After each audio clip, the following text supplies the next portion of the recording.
ಎಲ್ಲರಿಗೂ ಭಕ್ತಿಪೂರ್ವಕವಾಗಿ ಶರಣು ಶರಣಾರ್ಥಿ. ವಿಶ್ವಗುರು ಬಸವಣ್ಣನವರನ್ನು ಸ್ಮರಿಸುತ್ತಾ,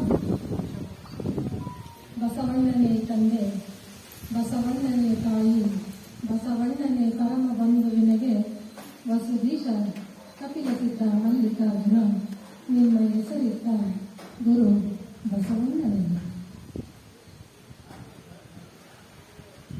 ಗಣಾಚಾರಿ ಹಂಪಿಗರ ಚೌಡಯ್ಯನವರು ತಳ ಸಮುದಾಯದಿಂದ ಬಂದ ಮಹಾಕಾಯಕ ಜೀವಿಗಳು.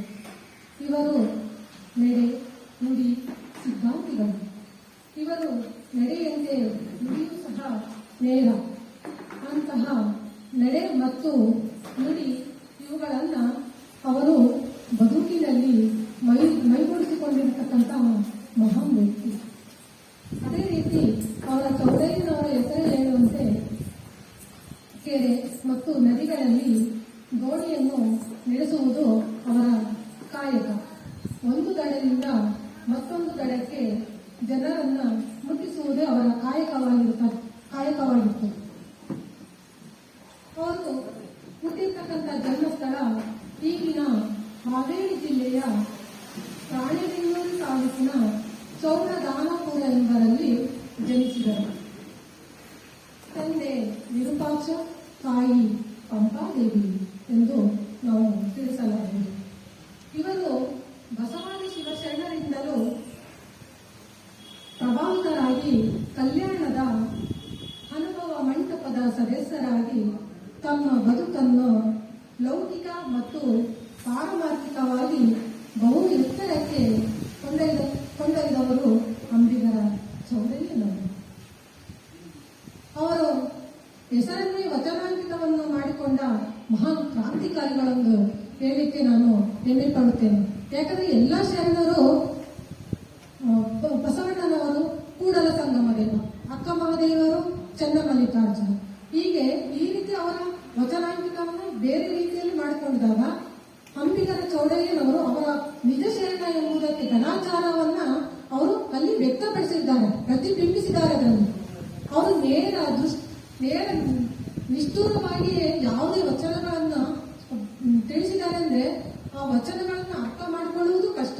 ಅಷ್ಟು ವಚನಗಳು ದೀರ್ಘವಾಗಿ ಪ್ರತಿಯೊಂದು ವಚನಗಳನ್ನು ನಾವು ನೋಡಬಹುದು. ಅಂದ್ರೆ ಬಂಡಾಯದ ಗುಣ ಪ್ರಧಾನವಾಗಿದೆ ಅದರಲ್ಲಿ.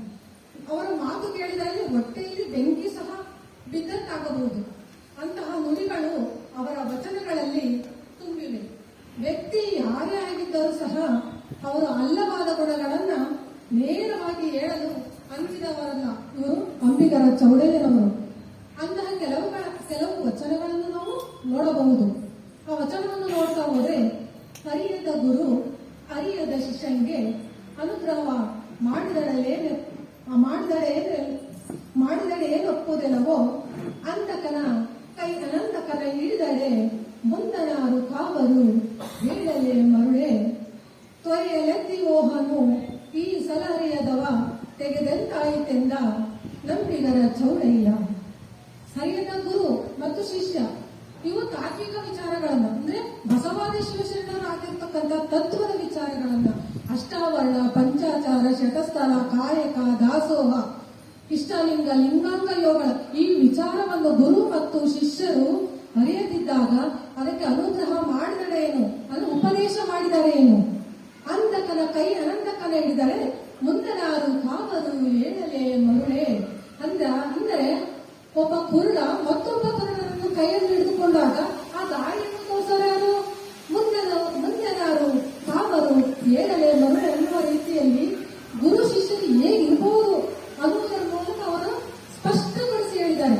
ಅದಕ್ಕೆ ಏನ್ ಮಾಡಿದ್ರು ಅವರು, ಬಸವಾದಿ ಶಿವಶರಣರು ಹೇಳಿರ್ತಕ್ಕಂಥ ಈ ತತ್ವದ ತಾತ್ವಿಕ ವಿಚಾರಗಳನ್ನು ಲಿಂಗಾನುಭವಿ ಗುರುವಿನಿಂದಲೇ ಅನುಗ್ರಹವನ್ನು ಪಡೆಯಬೇಕು ಎನ್ನುವ ಮೂಲಕ ಈ ವಚನವನ್ನು ಅವರು ಎಷ್ಟು ಸ್ಪಷ್ಟವಾಗಿ ಹೇಳಿದ್ದಾರೆ ಅಂದ್ರೆ ಅದನ್ನು ತಿಳಿಯಲಿಕ್ಕೆ ಸಾಧ್ಯನೇ ಇಲ್ಲ, ಅಷ್ಟು ಸ್ಪಷ್ಟವಾಗಿ ತಿಳಿಸಿದ್ದಾರೆ. ಅದೇ ರೀತಿ ಮತ್ತೊಂದು ನಾವು ವಚನ ಅದೇ ರೀತಿ ನಾವು ನೋಡ್ತಾ ಹೋದ್ರೆ, ಕಂತೆ ತೊಟ್ಟವ ಗುರುವಲ್ಲ, ಕಾವಿ ಬತ್ತವ ಜಂಗಮವಲ್ಲ, ಶೀಲ ಕಟ್ಟಿದವ ಶಿವ ಭಕ್ತನಲ್ಲ, ನೀರು ತೀರ್ಥವಲ್ಲ, ಕೂಳು ಪ್ರಸಾದವಲ್ಲ. ಔದಪ್ಪನ ಬಾಯ ಮೇಲೆ ಹದ್ದ ಬಣ್ಣದ ಪಾದರಕ್ಷೆಯನ್ನು ತೆಗೆದುಕೊಂಡು ಮಾಸಿ ಕಡಿಮೆ ಇಲ್ಲದೆ ತೂಗಿ ತೂಗಿ ಟೊಮಟಕನೆ ಒಡೆ ಎಂದಾತ ನಮ್ಮ ಹಂಬಿಗರ ಚೌಡಯ್ಯ. ಈ ರೀತಿ ವಚನಗಳನ್ನು ಗುರುವಿನ ಸ್ಥಾನದಲ್ಲಿ ಹಲವಾರು ವಚನಗಳನ್ನು ಅವರು ಪ್ರತಿಬಿಂಬಿಸಿ ಹೇಳಿದ್ದಾರೆ.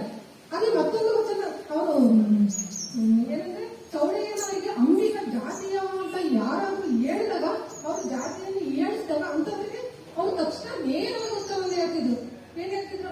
ಉತ್ತರ ಅಂಬಿಗ ಅಂಬಿಗ ಎಂದು ಕುಂದ ನುಡಿಯದಿರು, ನಂಬಿದರೆ ಒಂದೇ ಹುಟ್ಟಲಿ ಕಡೆ ಆಯ್ಸ ನಂಬಿಗ ಚೌಡಯ್ಯ ಎಂದು ಅವರ ಕೇವಲ ನೀರಿನಲ್ಲಿ ಹುಟ್ಟು ಹಾಕಿ ಜನರನ್ನು ಒಂದು ದಡದಿಂದ ಮತ್ತೊಂದು ದಡಕ್ಕೆ ಮುಟ್ಟಿಸುವ ಕಾಯಕ ಅಷ್ಟೇ ಅಲ್ಲವುದು, ಅಜ್ಞಾನದಿಂದ ಮುಳುಗಿರ್ತಕ್ಕಂತಹ ಭವಸಾಗರದಲ್ಲಿ ಮುಳುಗಿರ್ತಕ್ಕಂತಹ ಹಲವಾರು ಜನರನ್ನ ಅವರು ಏನ್ ಮಾಡ್ತಿದ್ರು ಅಂದ್ರೆ ಭವಬಂಧನವನ್ನ ದೂರ ಮಾಡುತ್ತಿದ್ರು. ಅಂದ್ರೆ ಏನಂದ್ರೆ ಅಜ್ಞಾನವೆಂಬ ತೊಟ್ಟಿಲೊಳಗೆ ಜ್ಞಾನವೆಂಬ ಶಿಶುವ ಮಲಗಿಸಿ ಸಕಲ ವೇದ ಶಾಸ್ತ್ರವೆಂಬ ನೇಣ ಕಟ್ಟಿ ಹಿಡಿದು ತೂಗಿ ಜೋಗಳವಾಡುತ್ತಿದ್ದಾಳೆ ಭ್ರಾಂತಿ ಎಂಬ ತಾಯಿ. ತೊಟ್ಟಿಲ ಮುರಿದು ನೇಣ ಹರಿದು ಜೋಗಳನಿಂದಲ್ಲದೆ ಗುಹೇಶ್ವರನೆಂಬ ಲಿಂಗವ ಕಾಣಬಾರದು ಎಂದು ಅಲ್ಲಮ ಪ್ರಭುದೇವರು ಸಹ ಅವರು ಕಠೋರವಾಗಿ ಈ ಅಜ್ಞಾನದಿಂದ ಮೂಡಿರ್ತಕ್ಕಂಥ ಎಲ್ಲ ಜನರನ್ನು ಸಹ ಆ ಭವಸಾಗರದಲ್ಲಿ ಮುಳುಗಿರ್ತಕ್ಕಂಥ ಅಲ್ಲಮ ಪ್ರಭುದೇವರು ಕಠೋರವಾಗಿ ಹೇಳಿದ್ದಾರೆ. ಅದೇ ರೀತಿ ಅಂಬಿಗ ಚೌಡಯ್ಯನವರು ಸಹ ಅವರು ಕಠೋರವಾಗಿ ಈ ವಚನದಲ್ಲಿ ತಿಳಿಸಿದ್ದಾರೆ. ಅಷ್ಟೇ ಅಲ್ಲದೆ ಅಂಬಿಗ ಚೌಡಯ್ಯನವರು ಬದುಕಿನಲ್ಲಿ ಹಲವಾರು ಟೀಕೆ ಟಿಪ್ಪಣಿಗಳು ಬರ್ತವೆ. ಅದೇ ರೀತಿ ಆ ಒಂದು ವಚನವನ್ನು ನೋಡಿದರೆ ಉಂಡರೆ ಭೂತನೆಂಬರು, ಉಣಗಿದ್ದರೆ ಜಾತಕನೆಂಬರು, ಭೋಗಿಸಿದರೆ ಕಾಮಿ ಎಂಬರು, ಭೋಗಿಸದಿದ್ದರೆ ಮುನ್ನ ಮಾಡಿದ ಕರ್ಮಿ ಎಂಬರು, ಊರೊಳಗಿದ್ದರೆ ಮೃಗ ಜಾತಿ ಎಂಬರು, ನಿದ್ರೆಗೈದರೆ ಜಡದೇಹಿ ಎಂಬರು, ಎದ್ದಿದ್ದರೆ ಚಕೋರನೆಂಬರು, ಇಂತಿ ಜನಮೆಚ್ಚಿ ನಡೆದವರ ಎಡಪಾದ ಕಿರು ಗುಣಿಯಲ್ಲಿ ಮನೆ ಮಾಡು ಎಂದಾತ ನಮ್ಮ ಹಂಬಿಗರ ಚೌಡಯ್ಯ. ಈ ವಚನವನ್ನು ನಾವು ನೋಡ್ತಾ ಹೋದ್ರೆ ಒಬ್ಬ ವ್ಯಕ್ತಿ ಜನಮೆಚ್ಚಿ ನಡೆಯುವುದಕ್ಕಿಂತ ಮನಮೆಚ್ಚಿ ನಡೆಯುವುದು ಕ್ಷೇಮ ಅಂತ ಈ ವಚನದಲ್ಲಿ ಅವರು ಸ್ಪಷ್ಟವಾಗಿ ತಿಳಿಸಿದ್ದಾರೆ. ಯಾಕಂದ್ರೆ ಏನೇ ಮಾಡಲಿ, ಹೇಗೆ ಮಾಡಲಿ, ಹೇಗೆ ನಡೆದುಕೊಳ್ಳಿ, ಅದನ್ನ ಮೆಚ್ಚುವವರಿಗಿಂತ ಅದನ್ನು ತಪ್ಪುಗಳನ್ನ ಹುಡುಕುವವರೇ ಹೆಚ್ಚು.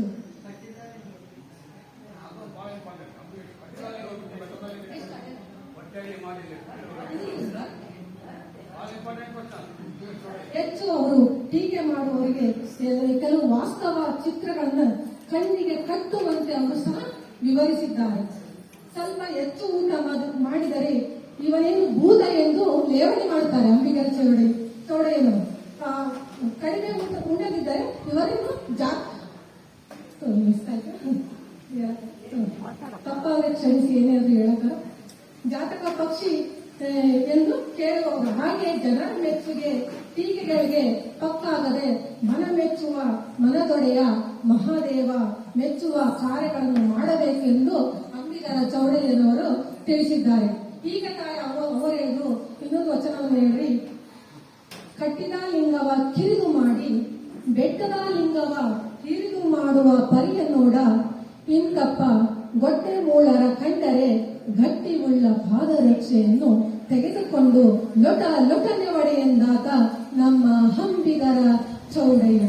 ಇದನ್ನು ಏಕೆಂದ್ರೆ ಯಾವುದೇ ವ್ಯಕ್ತಿ ಇಷ್ಟಲಿಂಗದ ಗುರುವಿನ ದೀಕ್ಷೆಯನ್ನು ಮೂಲಕ ಲಿಂಗವನ್ನು ದೀಕ್ಷೆ ಪಡೆದಿರ್ತಾರೋ ಆ ಲಿಂಗವನ್ನಲ್ಲದೆ ಬೇರೇನೇನು ಪೂಜೆ ಮಾಡಬಾರದು ಎಂದು ಆ ಗುರು ಕಟ್ಟಪ್ಪಣೆ ಮಾಡಿರುತ್ತಾರೆ.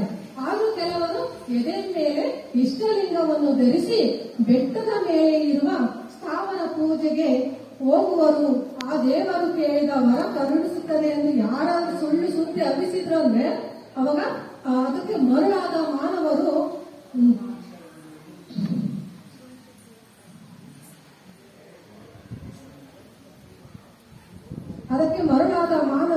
ಗುರು ಕರುಣಿಸಿದ ಲಿಂಗವನ್ನ ಎಲ್ಲವನ್ನೂ ತ್ಯಜಿಸಿ ಈ ಸತ್ಯವನ್ನು ಮರೆತು ಬಿಟ್ಟು ಬೆಟ್ಟದ ಲಿಂಗಕ್ಕೆ ಹೋದರೆ ಅಂತವರನ್ನ ಏನ್ ಗೊಟ್ಟೆ ಮೂಳರು ಎಂದು ಅವರು ಅಂಬಿಗರ ಚೌಡಯ್ಯನವರು ತಿಳಿಸುತ್ತಾರೆ. ಅದೇ ರೀತಿ ಅಷ್ಟಕ್ಕೆ ಚೌಡಯ್ಯನವರು ಸಮಾಧಾನ ಆಗಲಿಲ್ಲ. ಗಟ್ಟಿಮುಳ್ಳ ಪಾದರಕ್ಷೆಯನ್ನು ತೆಗೆದುಕೊಂಡು ಲೊಟಲೊಟನೆ ಒಡೆಯೆಂದಾತ ನಮ್ಮ ಅಂಬಿಗರ ಚೌಡಯ್ಯ. ಅಂದ್ರೆ ಚೌಡಯ್ಯನವರು ಸಮಾಧಾನವಿಲ್ಲ ಅಂತ ಗಟ್ಟಿಯಾಗಿರ್ತಕ್ಕಂಥ ಪಾದರಕ್ಷೆಯನ್ನು ಲೊಟಲೊಟನೆ ಒಡೆಯಿರಿ ಎಂದು ಆ ರೀತಿಯಲ್ಲಿ ಅವರು ಪ್ರಚೋದನೆಯನ್ನ ಮಾಡ್ತಾರೆ. ಇಂದಲ್ಲಿ ಅವರ ಗಣಾಚಾರದ ಪ್ರವೃತ್ತಿಯನ್ನು ನಾವು ಕಾಣಬಹುದು. ಅದೇ ರೀತಿ ಹಲವಾರು ದೇವರನ್ನು ಪೂಜಿಸುವರನ್ನ ಲಿಂಗವನ್ನು ಕಂಡು ಮತ್ತೆ ಮತ್ತೆ ಹೇಳ್ತಾರೆ. ಮತ್ತೊಂದು ವಚನವನ್ನು ನೋಡ್ತಾ ಹೋದ್ರೆ, ಕಲ್ಲ ದೇವರ ಪೂಜೆಯ ಮಾಡಿ ಕಲಿಯುಗದ ಕತ್ತೆಗಳಾಗಿ ಹುಟ್ಟಿದರು, ಮಣ್ಣ ದೇವರ ಪೂಜಿಸಿ ಮಾನಹೀನರಾದರು, ಮರಣ ದೇವರೆಂದು ಪೂಜಿಸಿ ಮಣ್ಣ ಕೂಡಿದರು, ದೇವರ ಪೂಜಿಸಿ ಸ್ವರ್ಗಕ್ಕೇರದ ಹೋದರು, ಜಗತ್ಪರಿತನಾದ ಪರಶಿವನೊಳಗೆ ಕಿಂಕರನಾದ ಶಿವಭಕ್ತನೇ ಶ್ರೇಷ್ಠನಂದಾತ ನಮ್ಮ ಅಂಬಿಗರ ಚೌಡಯ್ಯ. ಯಾರು ಶ್ರೇಷ್ಠರು ಎನ್ನುವುದನ್ನ ಈ ವಚನದಲ್ಲಿ ಅವರು ಸಾಬೀತುಪಡಿಸುತ್ತಾರೆ. ಕಂಡ ಸ್ಥಾವರ ಗುಡಿಗಳಿಗೆ ಹೋಗಿ ಅಲ್ಲಿನ ಜಡ ವಿಗ್ರಹ ಕಂಡು ಪೂಜೆ ಮಾಡುವುದು ಶ್ರೇಷ್ಠರಲ್ಲ, ಆದರೆ ನಮ್ಮ ಜನರಿಗೆ ಕಲ್ಲು, ಮಣ್ಣು, ಮರ ಇತ್ಯಾದಿಗಳಿಂದ ಸೃಷ್ಟಿಯಾಗಿರ್ತಕ್ಕಂತಹ ವಿಗ್ರಹಗಳೆಲ್ಲವೂ ದೇವರೇ. ಅವರನ್ನು ಅತ್ಯಂತ ಭಯಭಕ್ತಿಯಿಂದ ಪೂಜೆ ಮಾಡುವವರು, ಹರಕೆ ಕಟ್ಟಿಕೊಳ್ಳುವರು, ಬಲಿ ಕೊಡುವರು.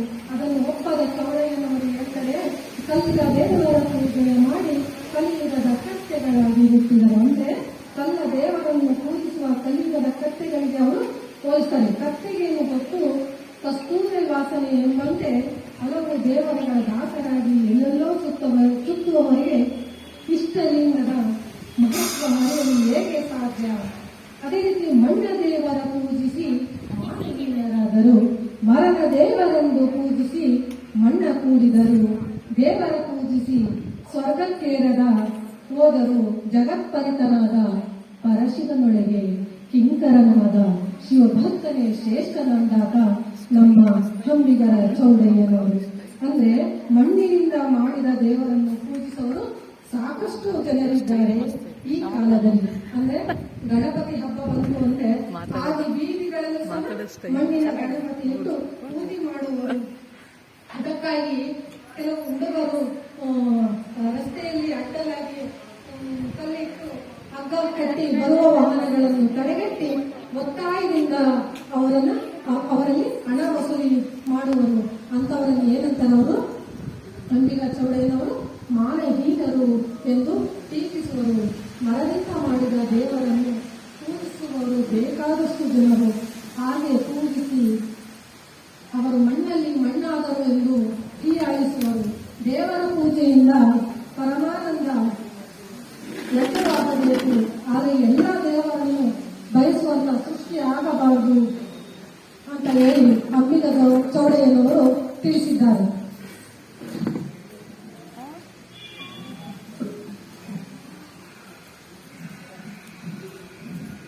ಸಮಯ ಆಗಿರುವುದರಿಂದ ಒಂದು ವಚನವನ್ನು ಹೇಳಿ ಮುಗಿಸ್ತೀನಿ. ಇದು ಬಹಳ ಇದೆ, ಹೇಳ್ಬೇಕಂತ ಆಸೆ ಇದೆ, ಆದರೆ ಸಮಯದ ಅಭಾವ. ಆದರೆ ಕೊನೆಯದಾಗಿ ಒಂದು ವಚನವನ್ನು ಹೇಳಿ ಅದರ ಭಾವಾರ್ಥವನ್ನು ತಿಳಿಸಿ ಮುಗಿಸ್ತೀನಿ. ಮತ್ತೊಂದು ವಚನವನ್ನು ನೋಡಿದ್ರೆ ಇದು ಬಹಳ ವಚನ ಎಷ್ಟು ಚೆನ್ನಾಗಿದೆ ಅಂದ್ರೆ, ಅಂಬಿಗ ಚೌಡಯ್ಯನವರು ಪ್ರತಿಯೊಂದು ವಚನಗಳು ವಿಶಿಷ್ಟವಾಗಿದೆ. ಆ ವಚನಗಳನ್ನ ನಾವು ಭಾವಾರ್ಥ ಮಾಡಿಕೊಳ್ಳೋದೇ ಕಷ್ಟ, ಅಷ್ಟು ವಚನಗಳು ಚೆನ್ನಾಗಿದೆ. ನಾಯಿ ಬಂದುವೆ ದೇವರ ಭವನ, ದ್ರೋಹಿ ಬಲ್ಲನೆ ಗುರು ಲಿಂಗ ಜಂಗಮ ನೆಲೆಯ, ಅಜ್ಞಾನಿ ಬಲ್ಲನೆ ಸುಜ್ಞಾನಿ ನೆಲೆಯ, ಕುಕ್ಕುರ ಬಲ್ಲದೆ ಸುದೀಕ್ಷದ ಸವಿಯ, ಇಂತಪ್ಪ ಆಚಾರ ಭ್ರಷ್ಟರ ಕಡೆಗೆ ನೋಡಲಿಂದಾದ ನಮ್ಮ ಅಂಬಿಗರ ಚೌಡಯ್ಯ ನಿಜ ಶರಣು.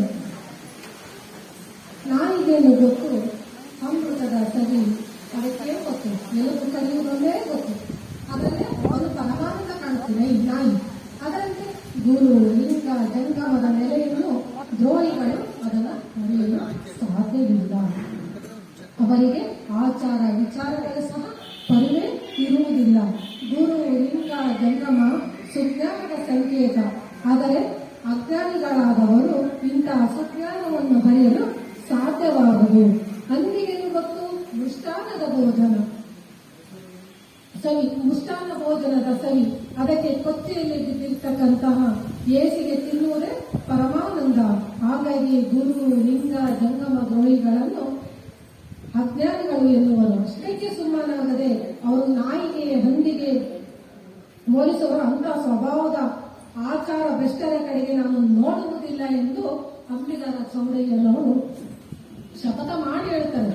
ಚೌಡಯ್ಯನವರು ಏಕೆಂದರೆ ಅವರಿಗೆ ತತ್ವನಿಷ್ಠೆ ಬದ್ಧವಾಗಿರಬೇಕು, ಬದುಕಿನಲ್ಲಿ ಬದ್ಧತೆ ಇರಬೇಕು. ಅಂದ್ರೆ ತತ್ವನಿಷ್ಠೆ ಮತ್ತು ಬದ್ಧತೆ. ಅವರು ಸಮಾಜದಿಂದ ಜನರಿಂದ ಕಾಣಲು ಬಯಸುತ್ತಾರೆ. ಅದಿಲ್ಲದೆ ತಿದ್ದುವ ಪ್ರಯತ್ನವನ್ನು ಸಹ ಮಾಡುತ್ತಾರೆ. ತಿದ್ದಿಕೊಳ್ಳದವರ ಮುಖ ನೋಡಲು ಇಷ್ಟಪಡುವುದಿಲ್ಲ. ಎಷ್ಟು ಕಠೋರವಾಗಿ ಹೇಳ್ತಾರೆ ಅಂದ್ರೆ, ಯಾವುದೇ ಆಚಾರ ವಿಚಾರಗಳನ್ನು ತಿಳ್ಕೊಳ್ಳಿಲ್ಲ ಅಂದ್ರೆ ಅಂಬಿಗರ ಚೌಡಯ್ಯನವರು ಅವರ ಮುಖವನ್ನು ನೋಡಲು ಇಷ್ಟಪಡುವುದಿಲ್ಲ. ಇಂತಹ ಗಟ್ಟಿತನ ಪ್ರತಿಯೊಬ್ಬರಲ್ಲೂ ಬಂದರೆ, ಮತ್ತೆ ಈ ಬಸವಾದಿ ಶಿವಶರಣರು ಹಾಕಿಕೊಟ್ಟಿರ್ತಕ್ಕಂಥ ವಚನ ಸಾಹಿತ್ಯ ಆಗಲಿ, ಅಷ್ಟಾವರಣ, ಪಂಚಾಚಾರ, ಹಾಗೆ ತಾನು ಹೇಳಿದರು, ಇವನ್ನೆಲ್ಲ ಅರ್ಥಪೂರ್ಣವಾಗಲಿಕ್ಕೆ ಅನುಮಾನವೇ ಇಲ್ಲ. ಫಸ್ಟ್ ನಾವು ಏನ್ ಮಾಡಬೇಕು, ಈ ಒಂದು ದಾರಿಯಲ್ಲಿ ನಾವೆಲ್ಲರೂ ದಾರಿಯಲ್ಲಿ ಹೋದ್ರೆ ಈ ಅರ್ಥಪೂರ್ಣವಾಗಲಿಕ್ಕೆ ಬಸವಾದಿ ಶಿವಶರಣ ಹಾಕಿಕೊಟ್ಟಿರ್ತಕ್ಕಂಥ ದಾರಿ ಒಂದು ಯಶಸ್ಸು ಕಾಣಲಿಕ್ಕೆ ಸಾಧ್ಯ ಅಂತ ಹೇಳಲಿಕ್ಕೆ, ಅದೇ ರೀತಿ ಇನ್ನೊಂದು ವಚನವನ್ನು ಹೇಳ್ಬಿಡ್ತೀನಿ. ಲಾಸ್ಟ್, ಬಡತನಕ್ಕೆ ಉಂಬುವ ಚಿಂತೆ, ಉಂಡರೆ ಉಡುವ ಚಿಂತೆ, ಉಡಲಾದರೆ ಇಡುವ ಚಿಂತೆ, ಇಡಲಾದರೆ ಎಂದಿರ ಚಿಂತೆ, ಎಂದಿರಾದರೆ ಮಕ್ಕಳ ಚಿಂತೆ, ಮಕ್ಕಳಾದರೆ ಬದುಕಿನ ಚಿಂತೆ, ಬದುಕಾದರೆ ಕೇಳಿನ ಚಿಂತೆ, ಕೇಳಾದರೆ ಮರಣದ ಚಿಂತೆ, ಹಲವು ಚಿಂತೆಯಲ್ಲಿ ಇಪ್ಪವರನ್ನು ಕಂಡೆನಾಥ, ಶಿವನ ಚಿಂತೆಯಲ್ಲಿದ್ದವರನ್ನೊಬ್ಬನು ಕಾಡೆನೆಂದಾತ ನಮ್ಮ ಅಂಬಿಗರ ಚೌಡಯ್ಯನವರು. ಮನುಷ್ಯ ಹಲವು ಚಿಂತೆಗಳಲ್ಲಿ ಇರಬೇಕಾದ ಹಲವು ಚಿಂತೆಗಳು ಇರಬೇಕಿತ್ತು. ಆದ್ರೆ ಎಂತ ಚಿಂತೆ ಇರಬೇಕು ಮನುಷ್ಯನಿಗೆ ಈ ವಚನದಲ್ಲಿ ತಿಳಿಸಿದ್ದಾರೆ. ಅಂದ್ರೆ ಹೊಟ್ಟೆ, ಬಟ್ಟೆ, ಹೆಂಡತಿ, ಮಕ್ಕಳು ಮುಂತಾದ ಈ ಹಲವಾರು ಚಿಂತೆಗಳಲ್ಲೇ ಮುಳುಗದಷ್ಟೇ ಅಲ್ಲ, ಶಿವನ ಚಿಂತೆ, ಅಂತರಾಳದ ಚಿಂತೆ, ಆದರ್ಶ ಪಥದಲ್ಲಿ ನಡೆಯುವ ಚಿಂತೆ ಇರಬೇಕು ಅಂತ ಈ ಅಂಬಿಗರ ಚೌಡಯ್ಯನವರು ತಿಳಿಸಿದ್ದಾರೆ. ಅದೇ ರೀತಿ ನಾವು ಇಂತಹ ಹಲವು ಪ್ರಶ್ನೆಗಳ ಮೂಲಕ ಸಮಾಜವನ್ನು ಎಚ್ಚರಿಸಿಕೊಳ್ಳುವ ಕಾರ್ಯವನ್ನು ಘನಾಚಾರಿಯಾಗಿ ಚೌಡಯ್ಯನವರು ಮಾಡಿದ್ದು ಜನರು ಅರ್ಥ ಮಾಡಿಕೊಂಡರೆ ಬದುಕಿನಲ್ಲಿ ಮೂಢಾಚಾರಣೆಗಳಿಂದ ಮುಕ್ತರಾಗಲು, ಆದರ್ಶ ಜೀವಿಯಾಗಿ ಬಾಳಲು ಸಾಧ್ಯ ಅಂತ ಹೇಳ್ತಾ ನನ್ನ ಶರಣ ಸಂಸ್ಕೃತಿಯಲ್ಲಿ ಬದುಕಿ ಶರಣ ಸಂಸ್ಕೃತಿಯನ್ನು ಉಳಿಸೋಣ, ಬೆಳೆಸೋಣ, ರಕ್ಷಿಸೋಣ ಅಂತ ಹೇಳ್ತಾ ನನ್ನ ಅನುಭವದ ಮಾತುಗಳನ್ನು, ತೊದಲ ನುಡಿಗಳ ಮಾತುಗಳನ್ನು ಕೇಳಿದ ಆಂತರಿಕವಾಗಿ ಕೇಳಿದಿರ್ತಕ್ಕಂಥ ಎಲ್ಲ ಶರಣ ತಂದೆ ತಾಯಿಗಳಿಗೆ ಭಕ್ತಿಪೂರ್ವಕವಾಗಿ ಶರಣು ಶರಣಾರ್ಥಿ.